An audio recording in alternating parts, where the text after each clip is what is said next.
Alors nous allons parler avec vous sur comment la grâce coule quand l'inquiétude est bannie. Ceci est vraiment très important car la grâce de Dieu, bien vrai qu'elle est très immense, mais il y a une manière pour que cette grâce-là s'opère dans nos vies, pour que cette grâce-là coule dans notre vie. Et la grâce coule lorsque nous bannissons toute inquiétude, lorsque nous nous inquiétons de rien et lorsque nous mettons vraiment notre confiance en l'Éternel. Et pour cela, il faut le connaître. Comme le dit la Bible dans 2 Pierre 1, le chapitre 1, le verset 2. L'apôtre va dire là-bas par le Saint-Esprit que la grâce et la paix vous soient multipliées par la connaissance de Dieu et de notre Seigneur et de Jésus notre Seigneur. Donc la grâce et la paix est multipliée dans la vie de quelqu'un par la connaissance du Seigneur Jésus-Christ. Parce que sans le connaître réellement, sans connaître ce qu'il a fait pour toi sur la croix, tu ne peux connaître sa grâce.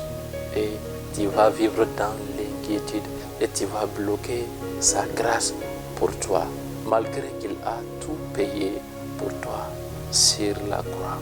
Mon frère et ma sœur, arrêtez de vous inquiéter de quoi que ce soit.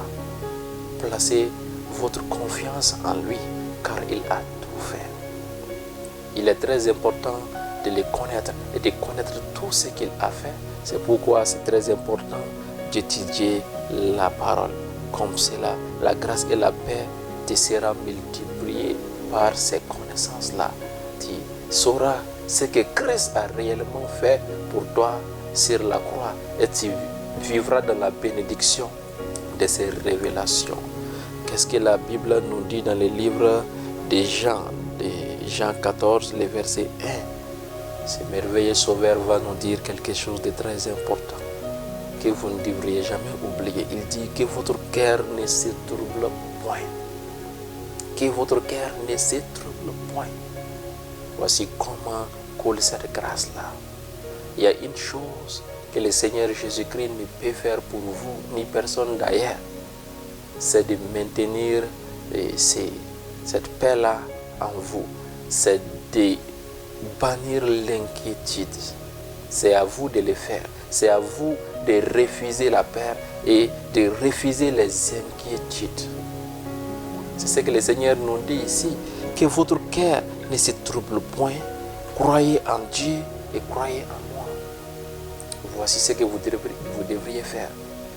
De ne point être troublé en quoi que ce soit la maladie, quelle qu'en soit la difficulté qui se présente devant vous, refusez d'être troublé en quoi que ce soit si vous voulez voir la grâce de Dieu couler. Vous savez quelque chose? Satan ne sait quoi faire d'un homme qui garde cette paix-là en lui. Cet homme ou cette femme-là qui vit en dehors de l'inquiétude, dehors des troubles. Satan ne sait quoi faire de ce genre de personnes. Refusez la paix, refusez les troubles et la gloire de Dieu va se manifester. En fait, refuser ces choses-là signifie mettre votre confiance en lui, mettre votre confiance en l'œuvre achevée de Christ sur la croix. C'est pourquoi le Seigneur va dire que votre cœur ne se trouble point. Juste croyez en Dieu et croyez en lui. Croyez en tout ce qu'il a fait pour vous. Croyez-le et déclarez-le. Déclarez-le à chaque fois que votre cœur veut se troubler. Déclarez-le. Proclamez-le et vivez dans cela. Le Seigneur va nous montrer quelque chose de très puissant quand nous revenons dans l'Ancien Testament, quand nous tournons la page dans l'Exode, Exode 14, les versets 14 à 15. Exode 14, les versets 14 à 15. La Bible va nous dire: l'Éternel combattra pour vous et vous gardez le silence. Votre part, c'est de garder le silence. l'Éternel va combattre. Vous n'avez pas à vous inquiéter de ce qu'il va faire. Il est fidèle, il fera sa part, il va remplir sa part de contrat. Mais vous devriez garder ce silence-là. Cela signifie de refuser de vous inquiéter en quoi que ce soit. Refusez d'avoir l'esprit troublé, agité, peu importe ce diagnostic que vous avez, que votre médecin vous a dit. Peu importe les rumeurs qui circulent maintenant dans ce monde, peu importe ce que vous traversez actuellement, je suis sûr que la grâce de Dieu va se manifester et la puissance de Dieu va se manifester dans votre vie et amènera des changements. L'Éternel va combattre pour vous, mais gardez le silence. Le verset 15. L'Éternel dit à Moïse, pourquoi ces cris? Parle aux enfants d'Israël et qu'ils marchent. N'est-ce pas merveilleux? Toi, ton rôle, c'est de marcher. C'est de garder le silence et de marcher. Cela veut dire quoi? Croyez à ce qu'il a fait pour toi et continue. Continue à marcher.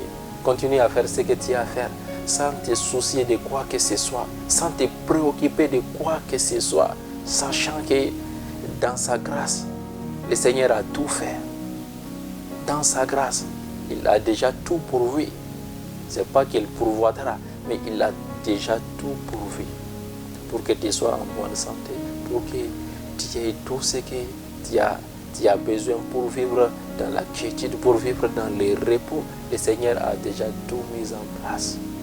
Cette vie victorieuse, cette vie remplie de paix, cette vie remplie de bonheur. Il a tout fait, il a tout accompli par l'œuvre achevée de Christ sur la croix. Mais gardez le silence et marchez.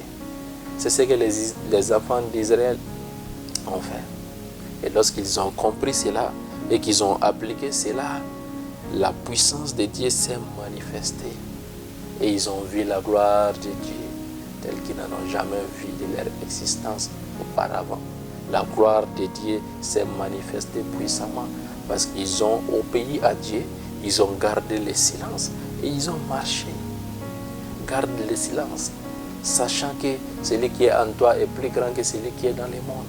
Garde le silence en sachant que l'Éternel ne t'abandonnera jamais. Garde le silence en sachant qu'il a tout fait et continue à marcher. Continue à faire des œuvres. Continue à œuvrer pour Dieu. Continue à aller dans des occupations. Le Seigneur va se manifester. Le Seigneur va se manifester. Croyez en cette grâce-là.